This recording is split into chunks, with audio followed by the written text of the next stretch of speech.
사도행전 24장 1절부터 9절 한 절씩 교독합니다. 닷새 후에 대제사장 아나니아가 어떤 장로들과 한 변호사 더둘로와 함께 내려와서 총독 앞에서 바울을 고발하니라. 벨릭스 각하여, 우리가 당신을 힘입어 태평을 누리고 또 이 민족이 당신의 선견으로 말미암아 여러 가지로 개선된 것을 우리가 어느 모양으로나 어느 곳에서나 크게 감사하나이다.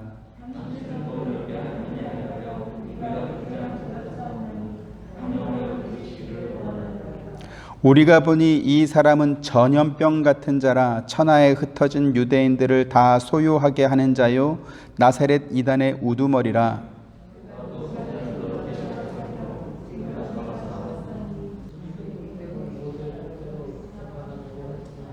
부대장 루시아가 강제로 뺏어가면서 각하께 직접 고소하라고 했습니다.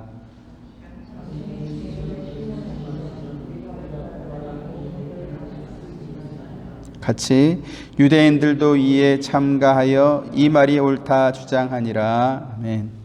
네, 6절, 7절 가로에 있는 부분은 우리 개역 성경에 번역되지 않았고요. 현대인 성경에 있는 내용인데 같이 알면 좋겠다 싶어서 첨삭하였습니다. 천부장 루시아가 준비한 군대의 도움을 받아서 바울은 벨릭스 총독의 관저가 있는 가이사랴까지 무사히 도착하게 됩니다. 바울을 죽이기 전에는 먹지도 마시지도 않겠다, 이렇게 맹세까지 한 사람이 40여 명이나 바깥에서 기다리고 있었지만 그들이 준비한 그 계략은 천부장이 준비한 이 부대 앞에서 무력화됐던 것입니다. 결국 대제사장 아나니아와 몇몇 장로들은 변호사, 이 더둘로라고 하는 이 변호사를 대동해서 총독 앞에 와서 정식으로 바울을 고발하게 된 것입니다. 앞서 예루살렘 성전 앞에서 그리고 또 사내들인 공회 앞에서 변론했던 바울의 이 변론이 유대인의 종교 재판과 같은 그러한 성격이었다면 오늘 본문의 내용은 로마 법정에서 하는 정식 재판입니다. 그래서 2절부터 8절까지는 변호사로 따라온 이 더둘로라 하는 사람이 자기를 고용한 대제사장과 또 장로들의 어떤 관점에서 바울을 고소하는 그러한 내용입니다. 그리고 10절부터 21절까지의 내용은 재판장인 총독 앞에서 자기를 변론하는 바울의 이야기입니다. 오늘 본문을 통해서 우리는 세상 법정 앞에 선 이 바울을 통해 복음의 진리를 소유한 신자들이 세상을 마주하며 살아가는 법에 관한 그러한 내용을 살펴보려고 하는 것입니다. 앞서 말씀드린 것처럼 바울은 당시 유대 나라를 지배하고 있던 총독이 주관하는 이 공식 법정 앞에 서 있습니다. 정식 재판이 열리는 것이죠. 재판이라고 했을 때 우리가 일반적으로 기대하는 것이 있습니다. 그건 뭐냐면 공정입니다. 먼저는 재판을 주관하고 또 판결을 내리는 재판장이 공정하기를 기대할 것입니다. 둘째로 사건을 기소하는 이 검사가 재판장과 또 배심원들 앞에서 정당한 증거와 또 증인들에 기초한 합리적인 공소 이유를 제시하기를 기대할 것입니다. 검사가 거짓 증거나 조작된 증거물을 사용하거나 혹은 누군가를 협박하거나 속임수를 쓰거나 혹은 뇌물을 받은 증인을 내세워서 재판장과 재판원을 속이려고 한다면 그것은 안 될 일이지요. 세 번째로는 피고를 변호하는 변호사가 유능하고 실력 있는 사람이어서 억울한 일을 당하지 않도록 도와줄 수 있어야 될 것입니다. 그래서 이와 같은 공정한 재판을 통해서 사건의 진실과 거짓이 분명히 밝혀져야 될 것이고 억울한 일을 당한 사람에 대한 정당한 구제와 보상이 이루어져야 될 것이며 그리고 정당한 처벌도 선고되어야 할 것입니다. 이것은 재판에 대한 일반적인 기대, 또 우리의 어떤 바람입니다. 그런 전제 아래서 벨릭스 총독이 주관하고 있는 이 재판의 공정성, 바울을 재판하고 있는 이 재판의 공정성이 과연 담보되어 있는가? 먼저 우리가 그것을 살펴볼 필요가 있는 것이죠. 먼저 재판장으로 있는 이 벨릭스 총독이라는 사람은 누구인가? 어떤 사람인가? 하는 것입니다. 당시 패권국이었던 로마는 점령한 나라의 도시를 다스릴 분봉왕을 세워서 왕을 먼저 세웠습니다. 우리가 잘 아는 헤롯 대왕이 있죠. 동방 박사들이 찾아왔을 때 나사렛 예수의 탄생하는 곳이 어디냐 이렇게 물어보고 또 속은 것을 알고 2세 미만의 남자아이들을 다 죽였던 헤롯 대왕이 있습니다. 그가 유대 나라에 파송된 분봉왕이었습니다. 이 헤롯 대왕이 죽으면서 세 아들이 있었는데 이 아들들에게 자기가 왕으로 분할받은 그 땅들을 또 이렇게 분할해서 나눠주게 됩니다. 큰아들의 이름은 헤롯 아켈라오라는 사람인데 이 사람은 유다와 사마리아 지역을 관할하는 그러한 분봉왕이었습니다. 이 동방박사 사건으로 인해서 애굽으로 피신 갔던 이 마리아와 요셉이 헤롯이 죽었다는 사실을 알고 예루살렘으로 돌아오려고 하다가 그의 큰아들 아켈라오가 아버지의 뒤를 이어서 그곳에 왕이 됐다라는 소식을 듣고 두려워해서 예루살렘까지 오지 않고 이제 나사렛이라는 동네에 이렇게 머물게 되죠. 그래서 이제 예수님께서 나사렛 예수다라는 그러한 이름을 또 얻게 됩니다. 헤롯의 둘째 아들은 헤롯 아켈라오라는 사람입니다. 헤롯 안티파스라는 사람입니다. 둘째 아들은 이 사람은 갈릴리 지역의 분봉왕으로 이렇게 갈릴리 지역을 받았던 사람입니다. 이 헤롯 안티파스는 당시 로마 황제였던 티베리우스의 이름을 딴 도시를 만듭니다. 그래서 디베랴라는 도시를 만들어서 그곳이 이제 갈릴리의 수도처럼 됩니다. 성경에 보면 어느 곳에서는 갈릴리 호수다 이렇게 말하고 있고 어느 곳은 또 디베랴 호수다 이렇게 말하고 있는데 같은 이름입니다. 이 헤롯 안티파스가 바로 그 갈릴리 지역의 분봉왕이었던 것입니다. 막내인 헤롯 빌립 2세가 있습니다. 이 사람은 갈릴리 북쪽에 조금 더 시골 마을을 이렇게 분할받은 그러한 왕입니다. 헤롯 빌립 2세에 관한 성경의 기록은 세례 요한과 더불어서 잠깐 등장합니다. 빌립의 아내가 있었는데 헤로디아라고 하는 아내가 있었는데 둘째 형인 헤롯 안티파스가 자기 이 헤롯 빌립의 아내를 빼앗아 가죠. 그래서 세례 요한이 이 헤롯 안티파스를 찾아가서 동생의 아내를 빼앗아 가는 게 어딨냐 이러면서 책망을 한 일로 인해서 이 세례 요한을 감옥에 가두었다가 생일날 헤롯의 목을 친 사람이 바로 이제 헤롯 안티파스입니다. 그때 잠깐 등장하죠. 이처럼 로마가 자기가 점령한 그 나라를 다스릴 분봉왕을 이렇게 세웠는데 분봉왕만 세운 게 아니라 로마의 실효적인 지배와 또 영향력을 행사할 총독을 파송해서 크고 작은 어떤 분쟁을 막고 그리고 분봉왕의 반란하는 어떤 그러한 마음을 견제하는 그러한 일을 또 합니다. 마치 우리나라 일제강점기 시절에 우리나라의 일본이 조선 총독부를 세우고 그리고 그 총독으로 인해서 우리나라를 다스리려고 했던 그것과 비슷한 이치입니다. 우리가 잘 알고 있는 본디오 빌라도, 예수님을 십자가에 못 박은 이 본디오 빌라도는 유대에 파송됐던 5대 총독입니다. 그리고 오늘 본문에 등장하는 벨릭스 총독은 12대 총독입니다. 일제강점기 시절을 그린 무슨 영화나 혹은 드라마 같은 걸 보면 우리나라의 총독으로 왔던 사람들이 얼마나 잔인하고 악랄한 사람이었는지를 우리가 알 수 있습니다.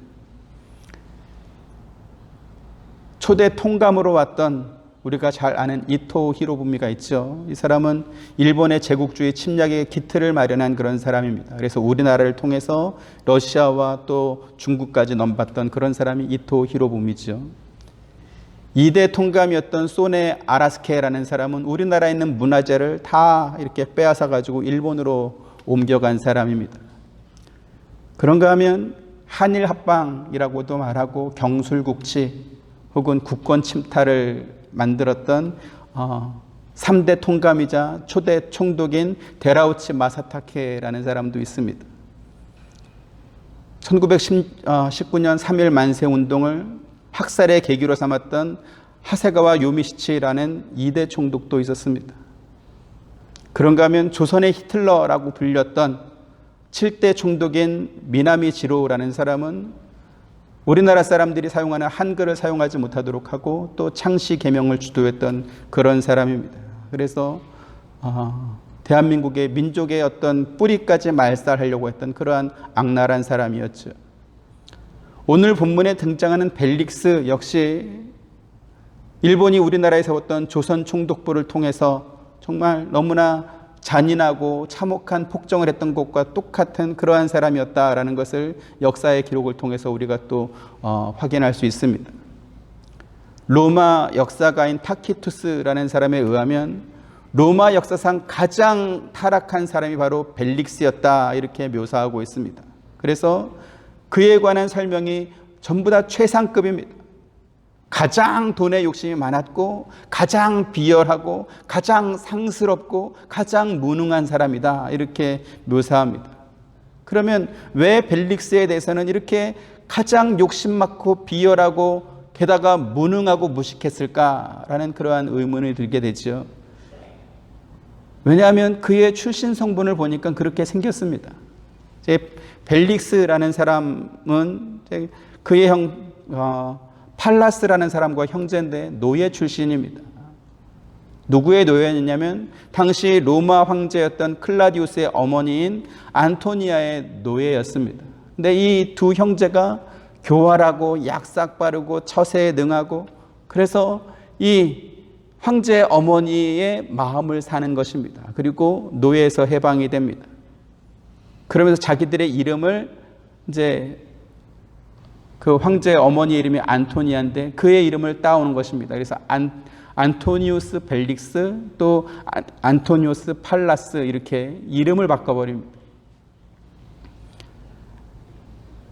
그런데 이 두 형제가 황실에서 일하던 노예 출신이다 보니까 또 이 황제 어머니의 환심과 관심을 많이 산 그러한 사람이다 보니까 그 인연 그것을 무기로 장사를 하기 시작하는 것입니다.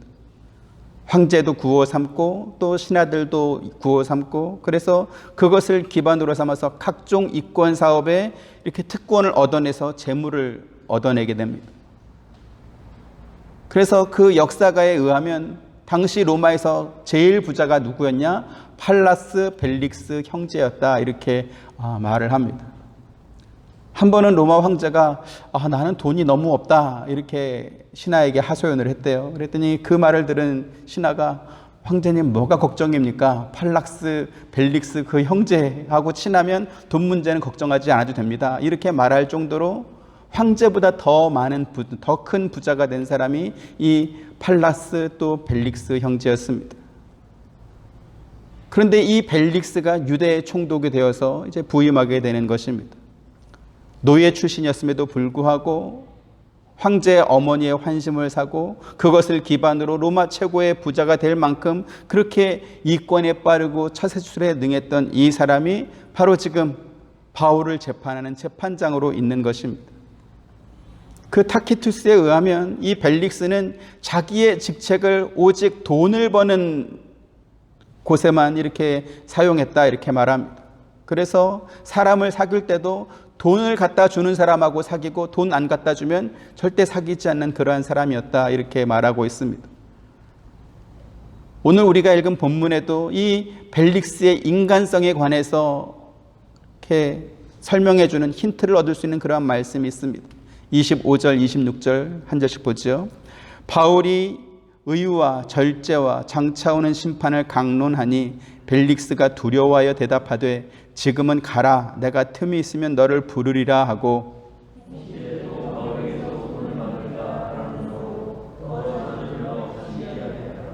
네, 지금 로마 최고의 갑부 재벌에 유대 총독으로 온 사람이 죄수로 붙잡혀 와가지고 자기한테 재판받는 바울에게 돈을 받을까 바라는 마음으로 이렇게 자주 불러서 왜 자주 불렀을까요?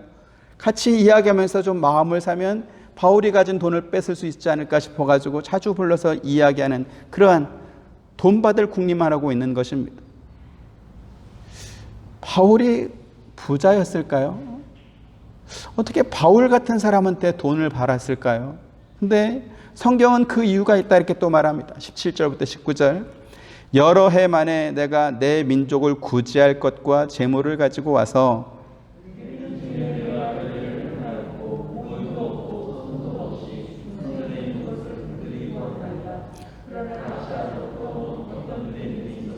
같이 그들이 만일 나를 반대할 사건이 있으면 마땅히 당신 앞에 와서 고발하였을 것이요. 네. 바울이 3차 전도 여행을 서둘러 마치고 하루라도 빨리 예루살렘으로 돌아오길 바랬던 것은 예루살렘에 큰 흉년이 들었고 예루살렘 교회 성도들을 위해서 이제 이방에 세워진 교회들이 고린도 교회를 비롯해서 많은 교회들이 이제 부조를 했죠. 성금을 모아서 바울을 통해서 이제 전달해 주길 바랬고 그래서 이제 빨리 오길 바랬던 것입니다. 그래서 예루살렘에 도착하고 나니까 야고보 사도를 비롯해서 장로들이 예루살렘에 바울 당신에 대한 좋지 않은 소문이 많다. 당신이 율법을 지키지 말라고 했다는 이런 나쁜 소문이 있으니 그 소문을 불식시키기 위해서 맹세한 사람들의 결례 비용을 대신 당신이 내주면 좋겠다. 그래서 그 일을 하기 위해서 예루살렘 성전에 올라갔다가 붙잡혔던 것입니다. 그런데 이 벨릭스는 바울이 어떤 연유로 예루살렘에 오게 되었고 또 왜 유대인들에게 붙잡혀서 자기 앞에까지 오게 됐는지는 전혀 관심이 없습니다. 어디에 관심이 있죠? 바울이 가지고 왔다던 그 성금, 내 민족을 구제할 성금, 우리말로 말하면 수제의연금, 여기에 지금 관심이 많은 것입니다. 그래서 내 민족을 구제할 돈을 가져왔다라는 이 말을 들은 벨릭스는 무슨 일을 했을까요? 24절 다시 한번 읽어보시죠. 시작.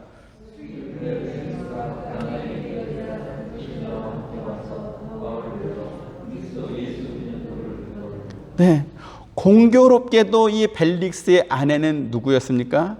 유대 여자였습니다. 유대 여자 드루실라였습니다.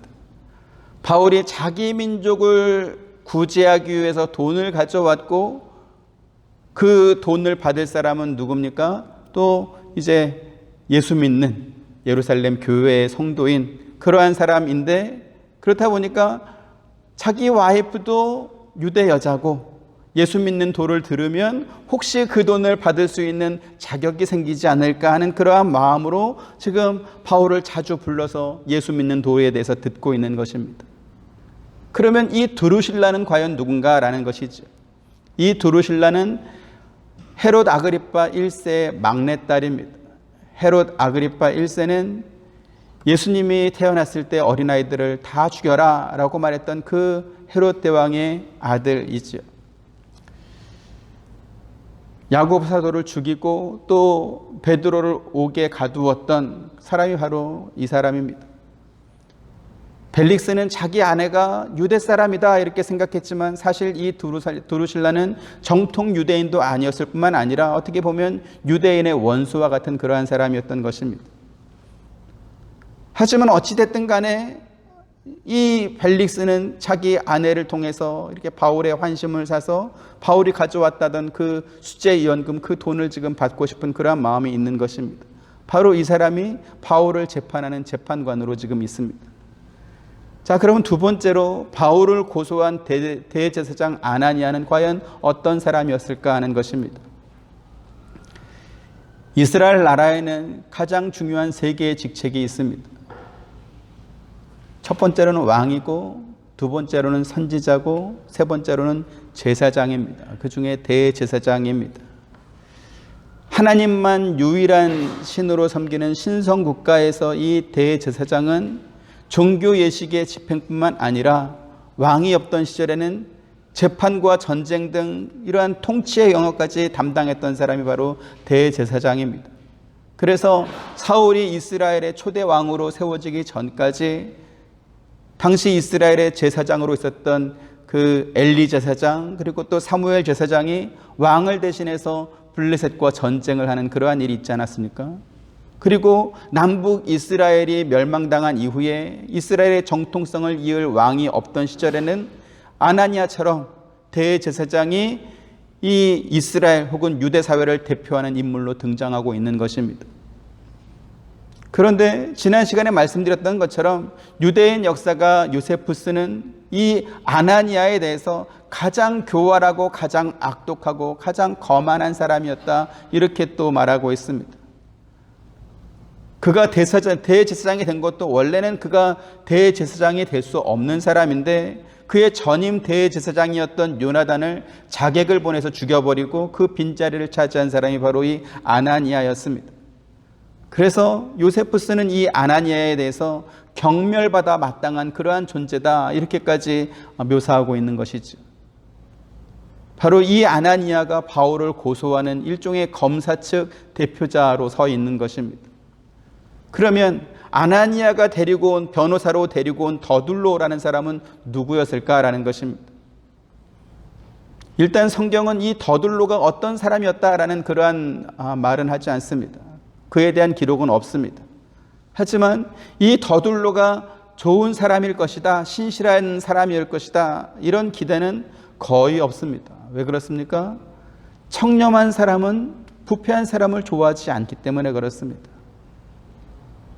지난 시간에 말씀드렸던 것처럼 이 아나니아는 로마의 티투스 장군이 예루살렘에서 일어난 대규모 이 소요 사건을 진압하기 위해서 왔을 때, 그래서 예루살렘을 이렇게 다 허물어 버리죠. 예수님이 예언하신 것처럼 돌 위에 돌 하나 남기지 않고 다 허물어뜨렸던 장군이 이 티투스 장군입니다.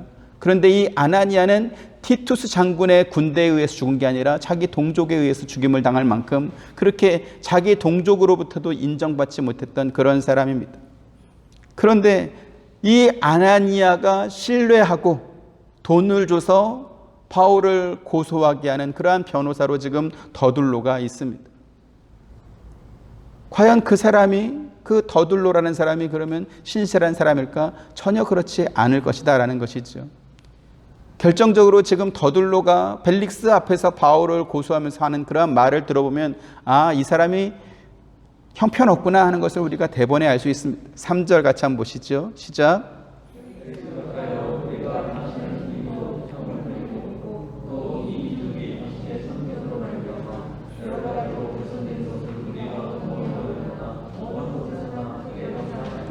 네. 유대인은 선민의식과 민족적 우월의식이 세계에서 가장 강한 나라입니다. 그렇다 보니까 로마로부터 지배당하는 것을 참지 못해서 대규모 반란을 일으키는 일이 자주 있었습니다. 지난 시간에 총독인 빌라도가 갈릴리의 유대인들을 죽이고 그의 피를 유월절 제물에 섞었다라는 그러한 성경의 기록을 우리가 살펴보았습니다. 앞서 말씀드린 것처럼 예루살렘 성전이 파괴됐던 것도 예루살렘에서 있었던 대규모 반란을 티투스 장군이 진압하다가 생긴 그러한 일입니다. 그런데 그런 로마 정부가 파송한 이 벨릭스 총독 앞에서 더둘로가 뭐라고 말하고 있습니까?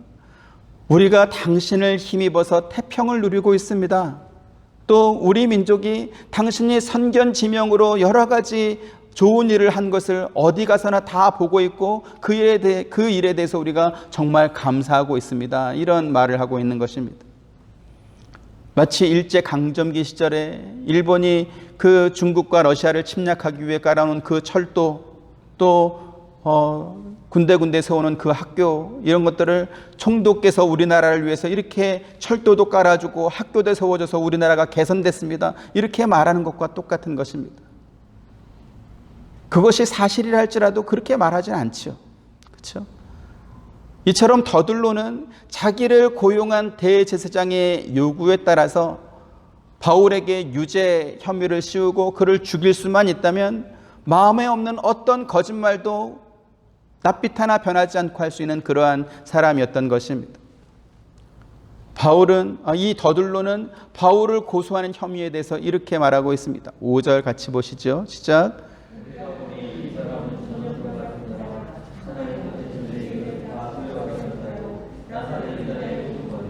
네, 이 사람은 전염병 같은 자다 이렇게 말하고 있는데, 마치 전염병처럼 많은 사람에게 해를 끼치는 위험하고 나쁜 존재이니까 이 사람은 벌을 받아 마땅하다, 이러한 논리를 펴고 있는 것입니다. 그러면 어떤 면에서 바울이 위험하다는 것입니까?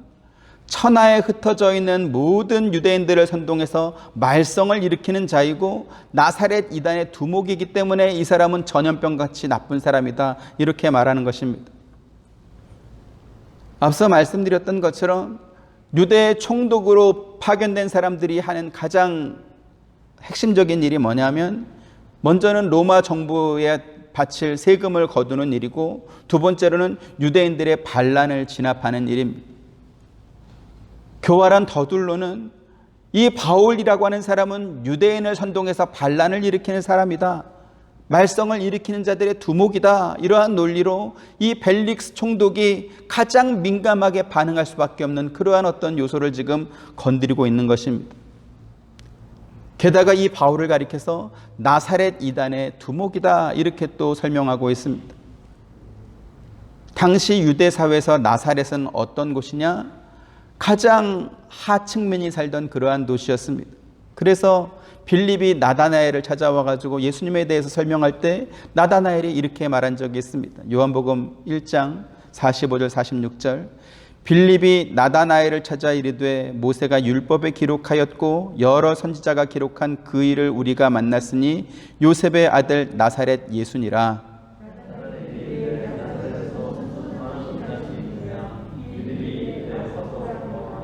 네, 나사렛에서 무슨 선한 것이 날 수 있겠느냐? 개천도 개천 나름이지 그 동네는 괜찮은 인물이 날 만한 그러한 동네가 아니다. 유대 민족들조차도 그렇게 평가하는 곳이었던 것입니다. 지금 더둘로가 바울을 가리켜서 나사렛 이단의 괴수다, 이렇게 말한 이유가 무엇입니까? 교육이나 환경이나 상업이나 모든 것이 열악한 그 최하층민이 살던 그러한 동네의 사람이라면 당연히 사회에 대한 불만이 많지 않겠습니까? 그래서 폭동 같은 것도 이렇게 단순하고 무식하게 막 일으키지 않겠습니까? 나사렛 동네가 바로 그러한 도시다라는 것은 유대인뿐만 아니라 지금 벨릭스 총독도 잘 아는 사실이겠죠. 그래서 마음속에 불만과 응어리가 많은 그러한 이단의 괴수가 바로 이 바울이다라는 겁니다. 게다가 바울이 그러한 나사렛 이단의 괴수일 뿐만 아니라 온 세계에 흩어져 사는 유대인들을 선동해서 말썽을 일으킬 만큼 뛰어난 선동가다, 이렇게 또 말하고 있습니다. 그리고 더둘로의 이러한 주장에 그를 따라온 많은 유대인들이 또 함께 동참하고 있습니다. 9절 같이 보시죠. 시작.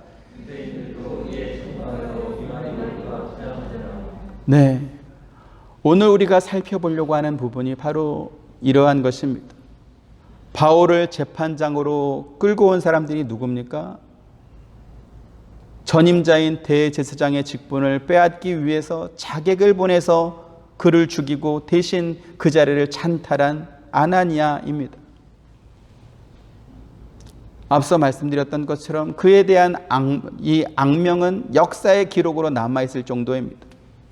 그가 변호사로 고용한 더둘로 역시 자기의 이권을 위해서라면 어떤 거짓말도 할 수 있는 사람, 그리고 사실에 대한 왜곡과 변형도 부끄러움 없이 그렇게 당당하게 할 수 있는 사람이 바로 또 이 변호사로 따라온 더둘로입니다.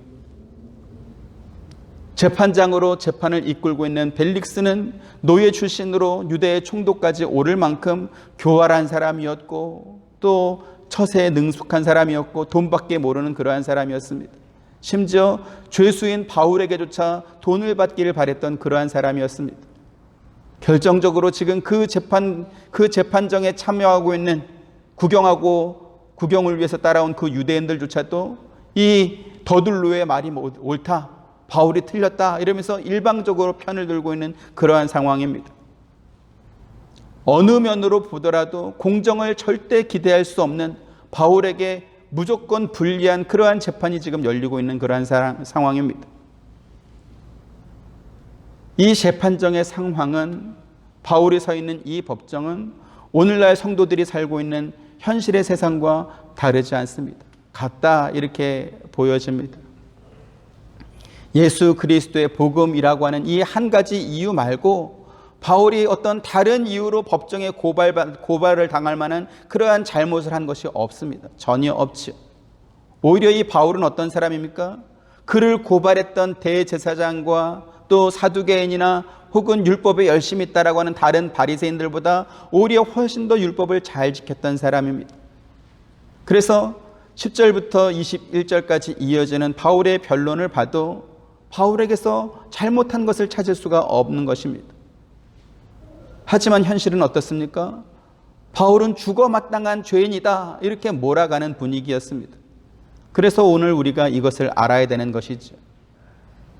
오늘날 교회와 성도들이 바른 성경의 지식을 갖고 또 바른 신앙의 도만 잘 따라 살면 세상이 우리를 인정해주고 세상이 우리를 가만히 놔둘 것인가? 그렇지 않다라는 것입니다. 오히려 우리가 예수 그리스도의 바른 복음을 따라 살려고 한다면 더욱더 우리를 괴롭히고 못살게 굴 것입니다. 그것은 성경과 교회사의 역사가 여실히 증명해 보여주고 있습니다. 초대교회 성도들이 로마 정부로부터 또 동족이었던 유대인들로부터 핍박받았던 이유가 무엇입니까? 그들이 예수 그리스도의 복음을 따라 살았기 때문에 핍박을 당했던 것입니다. 종교개혁 시기에 목회자들과 또 성도들이 로마 가톨릭으로부터 핍박을 받았던 이유는 무엇입니까? 그들 역시 성경의 가르침을 따라 바른 신앙을 회복하기 위해서 또 그 신앙을 지키려고 했기 때문에 목숨을 잃고 또 핍박을 받았던 것입니다. 지금도 다르지 않습니다. 지금도 성경에 말씀하고 있고 우리 앞에서 바른 진리를 가르쳤던 그 신앙의 선조들의 신앙 고백을 우리가 따라 살려고 하기 때문에 우리를 핍박하고 있는 것입니다. 지금 핍박이다 이렇게 말씀을 드리니까 육체적으로 고통을 가하고 또 생명의 위협을 가하는 그것으로만 여러분 생각하기 쉽습니다. 목사님 무슨 말입니까? 지금 세상에 무슨 핍박이 있습니까? 또 이렇게 생각하실 수 있을 것입니다. 이렇게 보시면 됩니다. 초대교회와 종교개혁 시기에 그 사람들, 교회를 핍박하던 사람들은 무슨 이유로 교회를 핍박한 것입니까? 무엇 때문에 성도들을 괴롭혔던 것입니까? 그것은 예수 그리스도의 복음을 전하는 것을 하지 못하도록 막고 또 그 복음을 믿는 사람들은 거기서 떠나도록 하기 위해서 핍박했던 것입니다. 초대교회 때도 그랬고 종교개혁 시기도 그랬습니다. 바른 복음을 믿지 못하도록 그 복음을 먼저는 믿지 못하도록 막기를 원했고 두 번째로는 그 복음을 믿는 사람들을 그곳에서 떠나도록 하기 위해서 핍박했던 것입니다. 그렇다면 오늘날 세상은 어떤 방법으로 지금 교회를 핍박하고 또 성도들을 핍박하고 있는가 하는 것입니다. 육체적으로 고통을 가하고 생명의 위협을 가하는 방법이 아니라 할지라도 예수 그리스도의 복음을 전하지 못하도록 막고 또 복음을 믿는 사람들은 그 진리에 도에서 떠나도록 만드는 방법은 얼마든지 있습니다. 실제로 지난 2년간 우리는 코로나 시대를 지나오면서 활발했던 복음 전도가 막혔을 뿐만 아니라 잘 믿던 성도들이 교회를 떠나고 복음의 도에서 떠나는 것을 우리는 지켜보고 있습니다. 그 기간 동안 교회와 성도들이 세상에서 무슨 잘못을 하고 죄를 짓고 손가락질 받을 만한 그러한 일을 해서 그렇게 한 적이 없습니다. 비윤리적인 행동을 한 적이 없습니다. 하지만 세상은 어떻게 했습니까? 코로나 확진자들이 발생할 때마다 많은 사람들이 교회에서 예배드렸기 때문에 저 코로나가 창궐 하는 것이다 라고 하면서 이렇게 교회가 마치 코로나의 온상인 것처럼 그렇게 사회적 분위기를 몰아갔습니다. 지금 이것은 더둘로라고 하는 이 변호사가 벨릭스 총독에게 바울을 고발하면서 이 사람은 전염병 같은 자라 이렇게 말했던 것과 같은 내용입니다. 하지만 더둘로가 바울을 고발했던 그 내용은 11절부터 21절까지 이어지는 바울의 어떤 변론을 통해서 그의 말이 전부 사실이 아니다, 잘못된 것이다 라는 것이 증명되고 있습니다. 그래서 대제사장 아나니아의 고소를 대리하는 이 더둘로의 말과 또 그가 고소하는 내용에 대한 바울의 변론을 들은 이 벨릭스가 이러한 판결을 내리고 있습니다. 22절, 23절. 벨릭스가 이 도에 관한 것을 더 자세히 아는 고로 연기하여 이르되 천부장 루시아가 내려오거든 너희 이를 처결하리라 하고,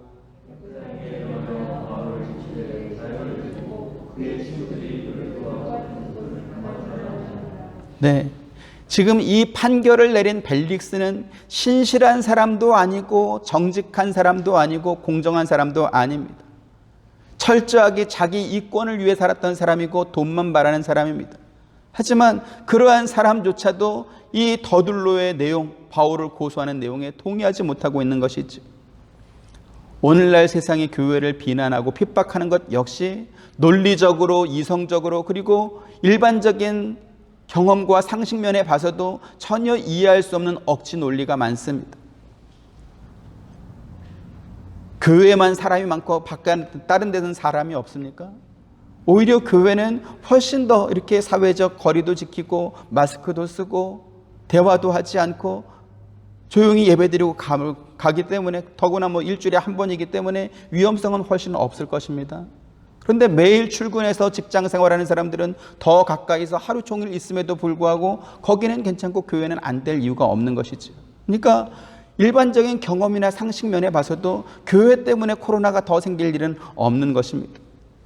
하지만 그럼에도 불구하고 세상은 교회를 향해서 억지스러운 비난과 선동의 방법으로 이렇게 복음을 듣지 못하게 하고 복음을 전하지 못하는 것을 지금 하고 있는 것입니다. 이와 같은 상황 속에서 우리가 어떻게 이와 같은 핍박을 이기며 또 우리의 신앙을 지킬 수 있을까 하는 것이죠. 그것은 벨릭스 앞에서 재판받고 있는 바울에게서 그 해답을 우리가 얻을 수 있습니다. 14절부터 16절 봅니다. 그러나 이것을 당신께 고백하리이다. 나는 그들이 이단이라 하는 도를 따라 조상의 하나님을 섬기고 율법과 선지자들의 글에 기록된 것을 다 믿으며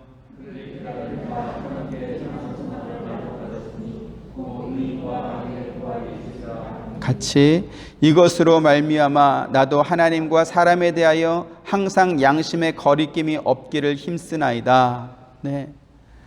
지금 바울이 서 있는 법정의 분위기는 바울에게 대단히 불리한, 완전히 기울어진 운동장과 같은 그러한 분위기입니다. 이런 상황에서 위기를 모면하기 위해 자기의 신앙을 감추거나 변명하는 방법을 택하지 않습니다. 오히려 나는 하나님을 섬기는 사람이고 율법과 선지자의 글에 기록된 것을 다 믿으며 하나님을 향한 소망을 가졌습니다. 이렇게 자신의 신앙의 정체성을 분명하게 드러내고 있는 것입니다. 지금 바울의 이와 같은 모습은 코로나 팬데믹 시대를 지나오면서 영향력 있는 일부 목회자들과 또 신학자들이 미래 교회를 위한 대안이라고 제시하는 방법과는 전혀 다른 방법입니다. 협성신학대학교의 황병배 교수라는 분이 있습니다. 선교학 교수님이신데 이분이 한 신문에 게재한 논문에 이러한 내용이 있었습니다. 성도들이 교회 안에 갇혀있는 군중이 아니라 교회의 울타리를 넘어서 세상, 즉 지역사회 속으로 들어가야 된다, 이렇게 말합니다. 그리고 지역사회 안에서 주민들과 함께하면서 그들의 문제를 함께 풀어가는 선교사로서의 사역을 감당해야 된다, 이렇게 말합니다. 그렇게 했을 때 교회와 세상 사이에 막혀있는 담은 허물어질 것이고, 그리고 교회는 비로소 지역사회를 위한 신앙의 공동체가 될 수 있을 것이다, 이렇게 말합니다. 일단은 우리가 좀 생각해야 될 부분이 있습니다. 지역사회의 문제를 함께 풀어가기 위해서 교회가 존재하는가라는 것입니다. 지역사회에 어떠한 문제가 있을 때 그 문제를 누가 풀어야 됩니까? 그 지역의 지방자치정부나 혹은 중앙행정부가 풀어야 될 것입니다. 혹은 사회시민단체가 그 일을 할 것입니다. 교회가 할 일은 아닌 것이지. 그리고 지역사회의 문제를 해결하는 것이 선교사입니까? 그거는 사회 시민운동하는 사람이지 그걸 선교사라고 볼 수 없는 것이지. 교회가 해야 될 일은 무엇입니까? 예수 그리스도의 복음을 믿는 성도들에 대한 핍박이 가장 왕성했을 때 가장 강력했던 그 시기에 초대교회와 또 종교개혁기의 목회자와 성도들이 그 답을 보여줄 것입니다. 초대교회 당시나 혹은 종교개혁 시기에 그 성도들은 오늘날과 비교했을 때 훨씬 더 핍박이 심한 그러한 시대를 살아왔습니다. 하지만 그때의 성도들은 바울처럼 핍박으로 인해서 고난을 당하고 또 목숨을 빼앗길 그러한 위험에 처했을지라도 자신의 신앙의 정체성을 분명하게 드러내는 것을 피하지 않았습니다. 어떻게 그들은 신체적 위협과 목숨의 위협에도 굴하지 않고 두려워하지 않고 자기의 신앙을 고백할 수 있었을까요? 그것은 그들을 가르쳤던 사도들과 목회자들이 바른 신앙의 교훈을 가르치고 또 바른 신앙의 고백을 할 수 있도록 확신을 주었기 때문에 그들이 그렇게 할 수 있었던 것입니다. 마태복음 10장 32절 33절 누구든지 사람 앞에서 나를 시인하면 나도 하늘에 계신 내 아버지 앞에서 그를 시인할 것이요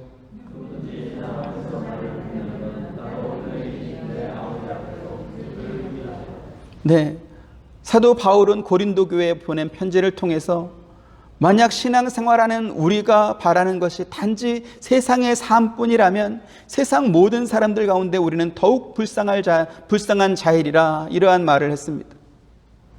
우리의 소망은 잠시 머물다 갈 세상이 아니라 하나님 계신 영원한 천국입니다. 그리고 교회는 성도들에게 그 영원한 천국에 대한 소망과 확신을 주는 곳입니다. 교회의 타락이 가장 극심했던 중세 로마 가톨릭 시절을 제외하면 예수님의 부활 이후로부터 지금까지 세상이 교회에 대해서 호의적이고 또 좋게 해줄 때가 없었습니다. 그래서 우리는 세상이 바른 복음을 믿는 우리를 좋아하지 않을 뿐만 아니라 틈만 보이면 미워하고 핍박할 거라는 그러한 예상을 늘 하고 살아야 되는 것입니다. 그리고 어떤 상황 속에서도 하나님께서 예수 그리스도를 통해서 우리에게 주신 이 구원의 신앙을 고백할 수 있는 바른 신앙의 고백, 바른 신앙의 지식, 그리고 확신을 가지고 살아야 될 것입니다. 미혹하는 영이 신학교 교수들과 또 목회자들의 입을 통해서 교묘한 말로 우리가 배우고 확신한 이 복음의 도리를 흔들어대고 있습니다.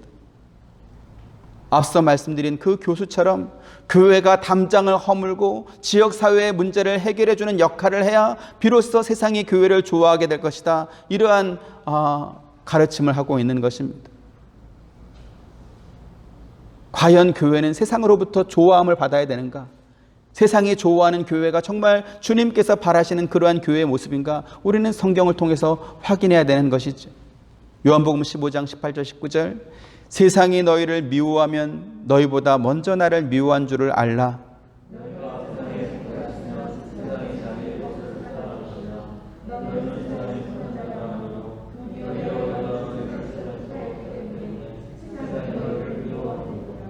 네, 교회가 세상에 가서 지역사회 문제를 해결해주면 지역사회가 교회를 좋아합니까? 성경적입니까? 예수님께서 말씀하실 때 세상이 우리를 미워하는 이유가 있다. 뭐 때문에요? 편이 다르기 때문이다. 이렇게 말합니다. 우리는 하나님의 자녀요. 저들은 마귀의 자식이기 때문에 그렇습니다. 그러면 마귀의 자식이 하나님께 나올 수 있습니까? 없습니까? 하나님께 나올 수 없습니다. 하나님 편이 될 수 없습니다. 그러면 세상이 우리를 좋게 만들려면, 좋아하게 만들려면 우리가 어떻게 하면 됩니까? 우리가 하나님 편에서 마귀 편으로, 세상 편으로 가면 그들이 좋아할 것입니다. 자, 그러면 교회가 그렇게 하는 것이 맞습니까? 하나님 편에서 세상 편으로 가도록 이렇게 길을 놔주는 게 교회가 할 일입니까? 교묘한 이 말잔치에 우리가 속으면 안 되는 것이지. 공정과 정의를 기대할 수 없는 이 재판관, 또 거짓과 술수로 고소하고 있는 대제사장과 그 변호사 더둘로, 그리고 바울에게 적대적이고 대제사장 편을 일방적으로 들고 있는 이 유대인들 사이에 바울이 지금 서 있습니다. 모든 상황이 불리한 가운데서도 바울은 자신의 신앙을 당당하게 고백하고 있는 것이죠. 그리고 오늘 저와 여러분들도 그 바울의 신앙을 본받을 수 있게 되기를 주님의 이름으로 축원드립니다.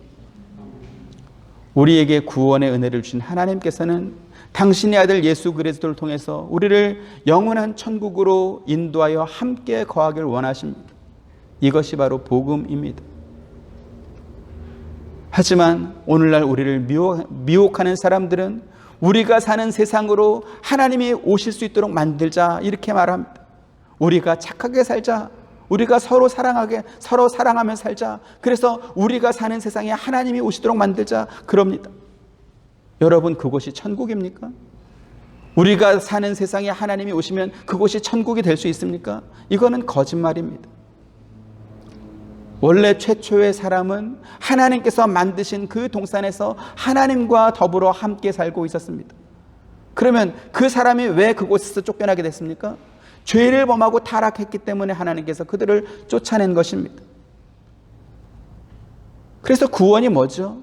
구원은 하나님께서 사시는 곳으로 우리가 들어갈 수 있게 되는 것이 구원입니다. 그 길을 예수 그리스도를 통해서 하나님께서 만들으셨고, 누구든지 예수님을 믿는 사람들은 이제 하나님 계신 곳으로 다시 들어갈 수 있는 길이 생긴 것입니다. 하지만 미혹하는 사람들은 뭐라고 말합니까? 하나님도 우리가 사는 이곳에서 함께 살 수 있도록 우리가 분위기를 만들고 여건을 조성하자 그렇게 말합니다. 우리가 착하게 살면 하나님이 고맙다, 드디어 내가 살 수 있는, 내가 갈 수 있는 곳이 생겼구나, 그렇게 세상에 내려와서 우리와 함께 거하겠습니까? 그건 성경이 가르치는 진리가 아닙니다. 물론 하나님의 자녀인 우리들이 예수 그리스도를 본받아서 그리스도의 장성한 분량까지 자라기 위해 바르게 살아야 될 것이고 성화의 삶을 살아가야 될 것입니다. 이것은 우리가 해야 될 일입니다. 하지만 우리가 사는 이 땅이 하나님의 나라가 되고 하나님 나라가 이루어지도록 해달라, 이것은 성경의 진리는 아닙니다. 왜 그렇습니까? 세상은 심판이 예비된 곳이기 때문에 그렇습니다. 언젠가 뜨거운 불로 인해서 녹아질 곳이기 때문에 그렇습니다. 다 태워질 곳입니다. 그래서 우리가 가져야 될 소망은 주 예수 그리스도께서 우리를 위해서 예배해 주신 그 처소에 아버지 하나님과 영원히 살 수 있는 그 천국을 바라는 것이어야 되는 것입니다. 그 천국이 우리 앞에 있기 때문에 우리는 죽음을 두려워하지 않는 것입니다. 우리 앞에 초대교회 시절에, 종교개혁 시절에, 또 그 외에도 우리나라만 봐도 6.25 시절에, 일제강점기 시절에 그 많은 사람들이 죽음을 두려워하지 않고 믿음을 지킬 수 있었던 이유가 바로 천국에 대한 소망이 있었기 때문인 것이죠. 죄를 지으면서도 세상에서 잘 되는 사람들을 부러워하지 않고 살 수 있는 이유도 바로 이 천국에 대한 소망이 있기 때문에 그런 것입니다. 여러분들이 배운 이 성경의 지식이 맞습니다. 구원받은 감사와 천국에 대한 소망을 갖고 있는 것, 이것이 바른 신앙입니다. 그러니 어떠한 상황 속에서도 여러분들의 신앙을 당당하게 고백하면서 미혹받지 않는 이 확신 있는 그러한 믿음으로 살 수 있게 되기를 주님의 이름으로 축원드립니다. 은혜로우신 아버지 하나님, 감사합니다. 세상은 우리에게 절대로 호의적이지 않습니다. 완전히 기울어진 그 재판정에 바울이 서 있지만 두려워하지 않고 당당하게 하나님을 믿는 자신의 신앙을 고백하고 있습니다. 우리도 그와 같은 신앙을 본받길 원합니다. 세상과 하나 되기 위해서, 그들에게 가까이 가기 위해서 우리가 지켜야 되는 그 신앙의 도리마저도 놓아버리는 그러한 미혹에, 그러한 속임수에 빠지지 않게 하여 주옵시고, 구원 얻는 진리와 바른 신앙의 도를 우리가 굳게 붙잡고 주님 앞에 가는 그 날까지 이 믿음을 지켜나갈 수 있도록 함께 하여 주옵소서. 예수님의 이름으로 기도드립니다. 아멘. 지금은 우리 주 예수 그리스도의 은혜와 하나님의 크신 사랑과 보혜사 성령님의 감화감동 교통하심이 복음의 진리의 도를 따라 살길 원하는 사랑하는 모든 성도님들의 머리 위에와 가정과 생업과 행하시는 모든 일들 가운데 지금부터 영원토록 함께 있기를 축원하옵나이다. 아멘.